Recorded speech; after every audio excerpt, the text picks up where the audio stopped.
Bom dia, igreja! Paz do Senhor, dando continuidade à nossa série de devocionais, falando sobre fé em meio às provações.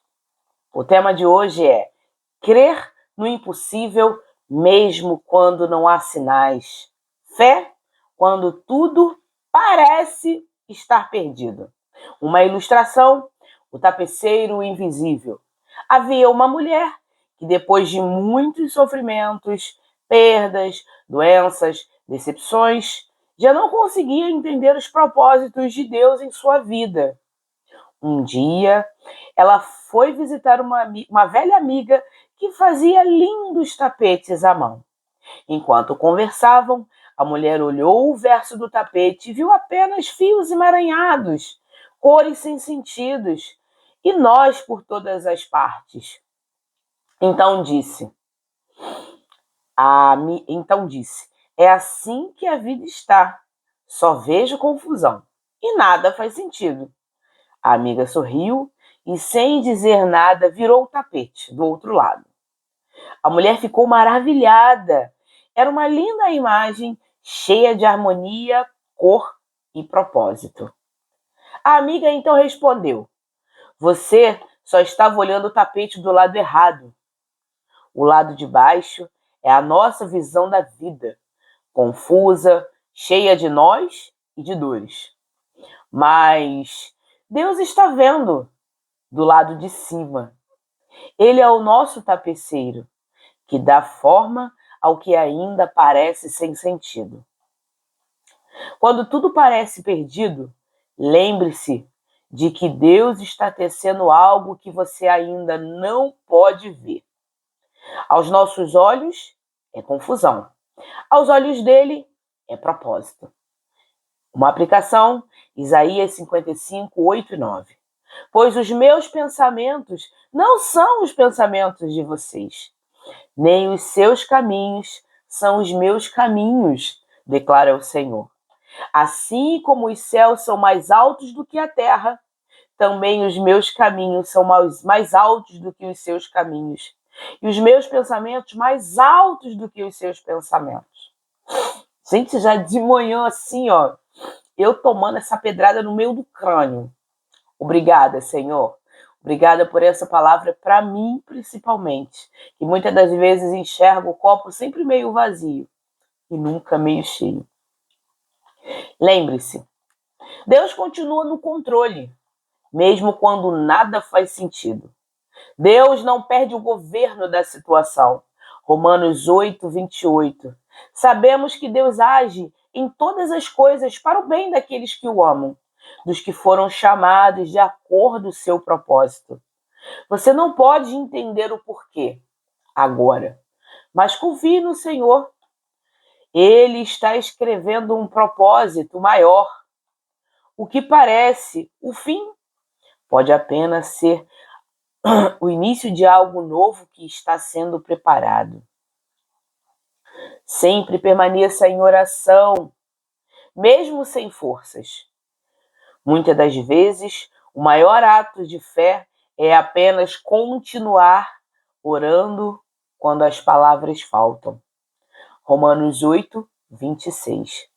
Da mesma forma, o Espírito nos ajuda em nossa fraqueza, pois não sabemos como orar, mas o próprio Espírito intercede por nós, com gemidos inexprimíveis. Dobre os joelhos, mesmo em silêncio. O Espírito Santo traduz a sua dor em oração diante de Deus. E, principalmente, ele traduz as nossas lágrimas e transforma as nossas lágrimas de choro em alegria. Existe um salmo, se eu não me engano, é o Salmo 126, que ele diz o seguinte: aqueles que semeiam em lágrimas voltarão colhendo com alegrias. As lágrimas são tão importantes quanto as palavras. E as orações, oração não é ficar exclamando, ó Pai eterno. Não. Oração, às vezes, é você estar com o pensamento ligado no Senhor, orando a Ele em espírito, falando diretamente com Ele em espírito. Deus só do que? Mentes e corações. Então não preciso falar, não preciso abrir minha boca para falar com Deus. Ele sonda mentes e corações. Claro que a oração falada é uma forma de declarar ao Senhor a sua dependência dele. E dizer, Senhor, eu preciso do Senhor. Eu preciso de ti. Olhe para o que Deus já fez. A lembrança das vitórias passadas alimentam a fé para o presente. Salmos 77, 11. Recordarei os feitos do Senhor. Recordarei os teus milagres do passado. Pegue um tempo para lembrar-se das vezes em que você pensou que não conseguiria. E Deus te sustentou. Ele é o mesmo ontem, o mesmo hoje e vai ser o mesmo amanhã. Firme-se na palavra. A fé, ela vem por ouvir e meditar na palavra de Deus, não nas circunstâncias. Romanos 10, 17. Consequentemente, a fé vem por ouvir a mensagem, e a mensagem é ouvida mediante a palavra de Cristo. Leia um salmo, um evangelho, ou até mesmo um versículo por dia, mesmo que pareça pouco, é alimento para a alma cansada. Precisamos nos alimentar das Escrituras. É ela que vai fazer com que, lá na frente, venhamos a entender o que estamos passando hoje. Porque tudo é para a glória de Deus. E quando tudo parece perdido, a fé não é sentir, é decidir crer, é decisão. Você não precisa entender o caminho, apenas confiar em quem conduz. Deus transforma perdas em testemunhos, lágrimas em sementes e esperanças em milagres. Abacuque 3, 17 e 18. Mesmo não florescendo a figueira e não havendo uvas nas videiras, mesmo falhando a safra de azeitonas e não havendo produção de alimentos nas lavouras, ainda assim eu exaltarei no Senhor e me alegrarei no Deus da salvação. Nosso papel como servos e discípulos é crer. Crer é depositar crédito, acreditar de verdade em quem realmente pode resolver. Muitas das vezes me coloquei em ciladas que achava que eu mesma não conseguiria sair. Mas Deus foi misericordioso, um Pai amoroso e muito bondoso, e me ajudou a sair das minhas próprias batalhas e das minhas próprias lutas. Não foi fácil, mas conseguimos. Eu e ele juntos. Não sei se você já chegou ao fundo do poço. Eu já cheguei. Passei até um pouco do fundo do poço. Fui parar lá no magma da terra. De tão profundo que era o meu poço. Fui parar no magma da terra. Passei por momentos aos quais eu olhava para um lado, olhava para o outro e só via a terra me engolindo e o poço cada vez ficando maior. E aquilo para mim foi uma luta muito grande. Mas eu precisei tomar uma decisão. Eu não podia esperar que alguém viesse me resgatar de lá do fundo do poço. Eu tive que me posicionar para as coisas do Senhor. Ontem, conversando com uma irmã, disse a ela o seguinte: a gente precisa se posicionar. A gente precisa escolher. Porque existe a velha criatura que quer voltar para o mundo e existe a nova criatura que quer viver para Cristo. E quem quer viver para Cristo, a alma se alimenta disso. A nossa alma quer voltar diretamente para o nosso Pai, diretamente para Deus. Ou seja, a velha criatura fica lutando com a nova criatura. Muitas das vezes, a velha criatura, de tanto insistir, acaba vencendo e a velha criatura prevalece em cima da nova criatura. Porém, a nova criatura mesmo estando lá embaixo, no fundo do poço, ela ainda assim consegue lutar para sair lá de dentro. E assim, pouco a pouco, estudando as escrituras, a nova criatura, ela vai se reerguendo, porém aquela luta entre a nova e a velha criatura, ela ficam ali, ó, lutando, degladiando dia a dia. Vence quem você alimenta mais. O nosso corpo, a nossa carne, ela quer as coisas do mundo. Ela não quer as coisas de Deus. Ela não quer renunciar às suas vontades. Não. Ela quer viver deliberadamente, de qualquer jeito, fazendo o que ela quer, de qualquer forma. Enquanto você deixar a sua carne vencer a você, você vai viver essa vida aí de luta e de batalha. Eu tive que tomar uma postura e um posicionamento na minha vida. Me abdicar da velha criatura e fazer com que a nova criatura prevalecesse a vontade de Deus. Não foi fácil. Não foi nada fácil. Mas valeu a pena. As lutas internas, elas ainda existem. Mas a intensidade que a nova criatura, ela luta para que a vontade de Deus seja feita, faz com que a velha criatura seja mortificada todos os dias. Não existem dois caminhos. Para o crente, só existe um único caminho, uma única direção. É diretamente, ó, de arrasta para cima. E enquanto você permanecer deixando a velha criatura vencer,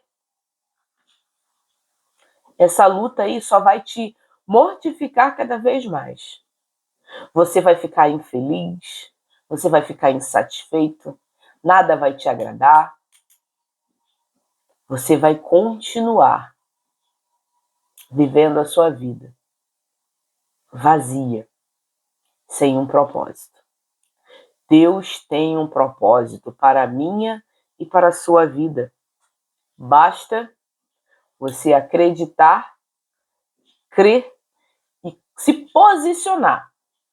Mas, Natália, como assim? Eu vou à igreja domingo, eu assisto estudos online, mas faz a vontade da carne. O que adianta?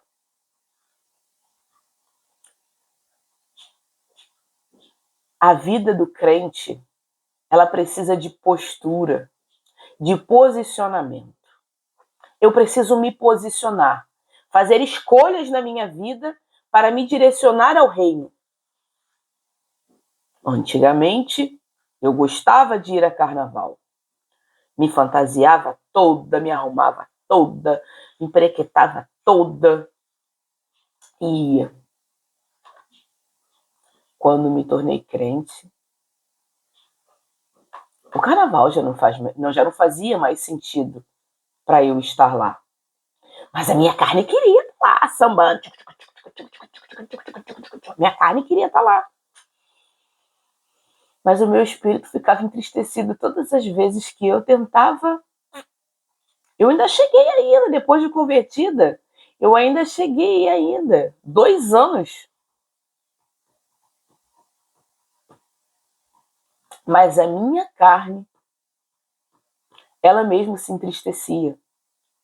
Porque o inimigo, ele só quer, ó, uma brechinha para ele poder entrar. Uma brechinha.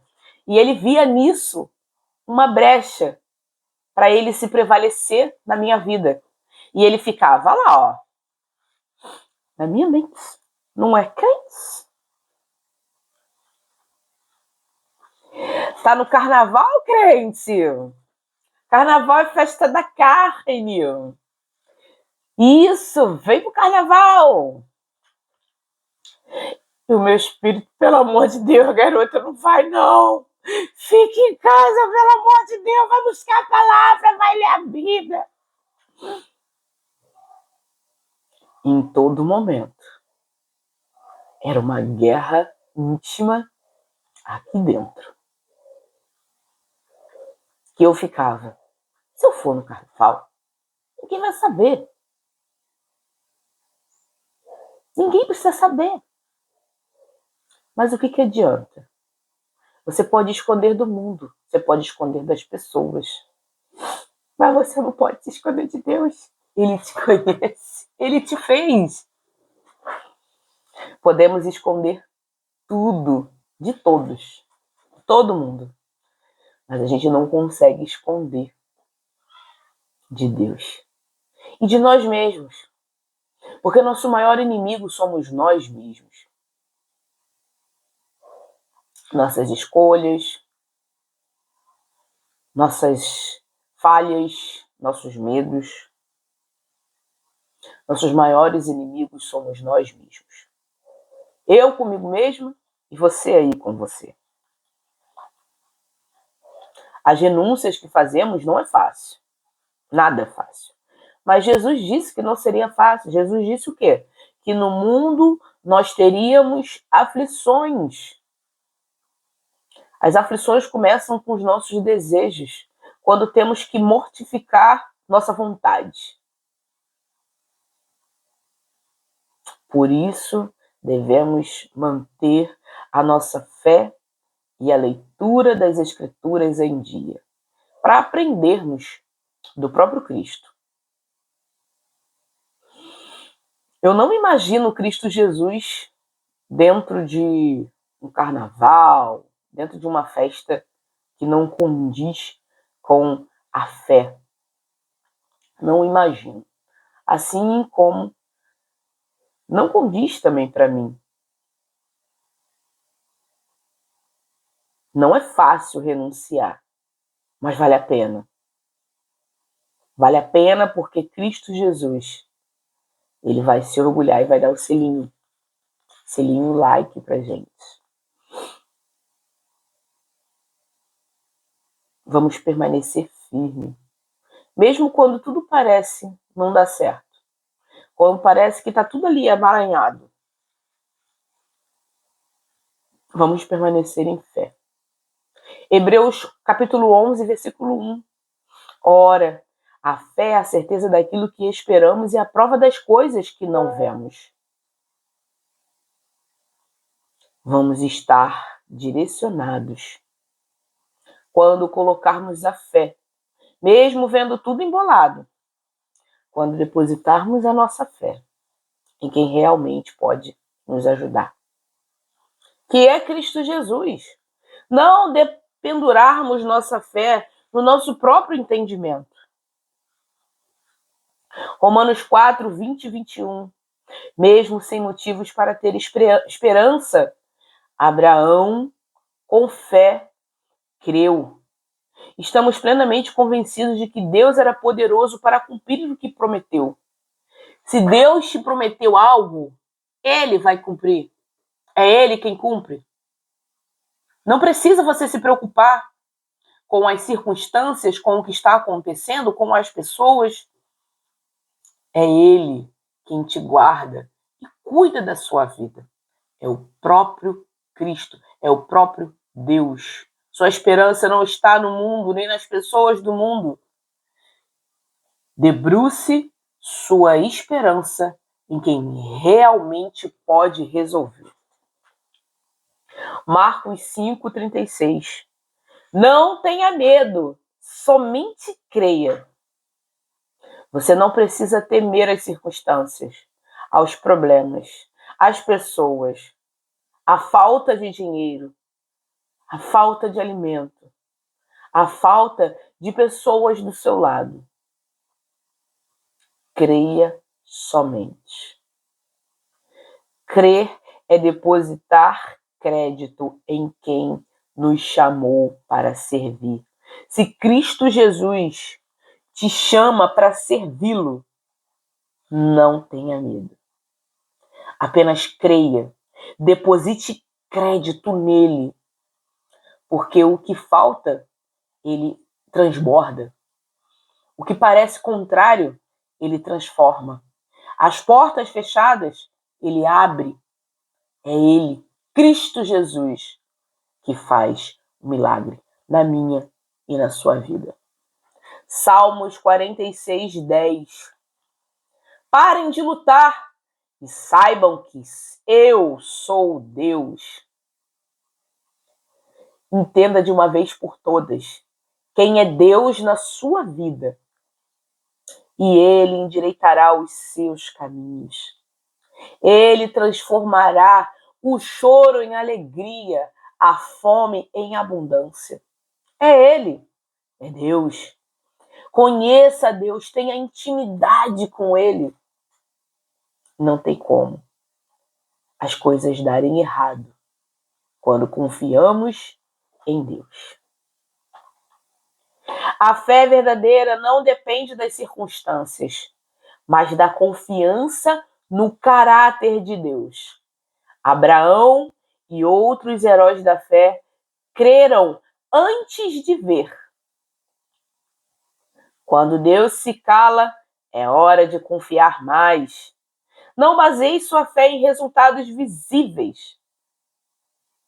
Espere com paciência, sabendo que Deus trabalha no silêncio. Fé não é emoção, é decisão, posicionamento. O cristão maduro escolhe crer, mesmo no escuro, mesmo quando não vê saída, mesmo quando não tem direção. Quando eu fui me casar, eu não tinha emprego, meu marido também não. Eu tinha um salão que andava meio ruim das pernas, mas andava. E eu, quando eu fui pegar o papel para fazer o casamento, estava chovendo muito. E eu disse para Deus: Senhor, eu estou na beira de um precipício. Eu não sei o que vai acontecer daqui para frente.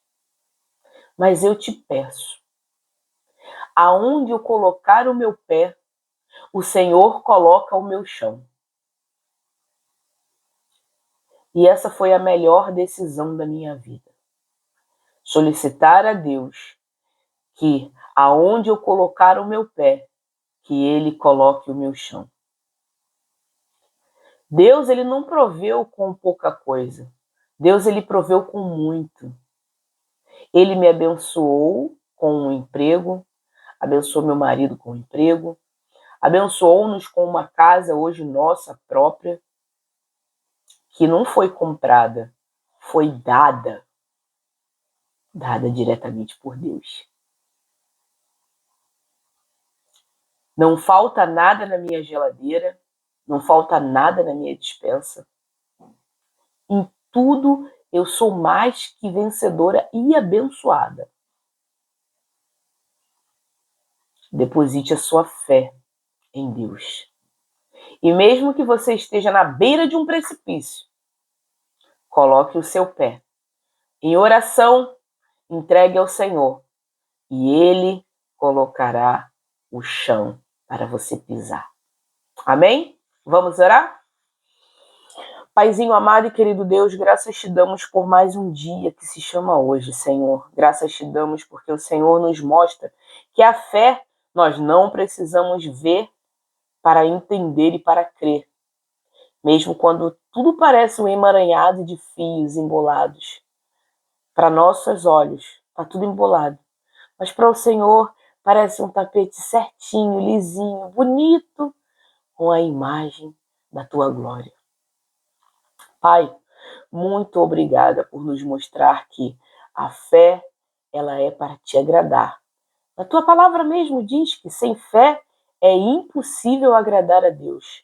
Aumente a nossa fé, Senhor, mesmo quando não vemos saída. Mostra-nos o direcionamento, Senhor. Coloca o chão para pisarmos aonde estivermos, porque dependemos, Pai, de Ti, dos Teus milagres e da Tua misericórdia. Perdoa-nos, Pai, e dirija-nos, hoje e sempre. Eu oro e já te agradeço. Em nome de Jesus. Amém.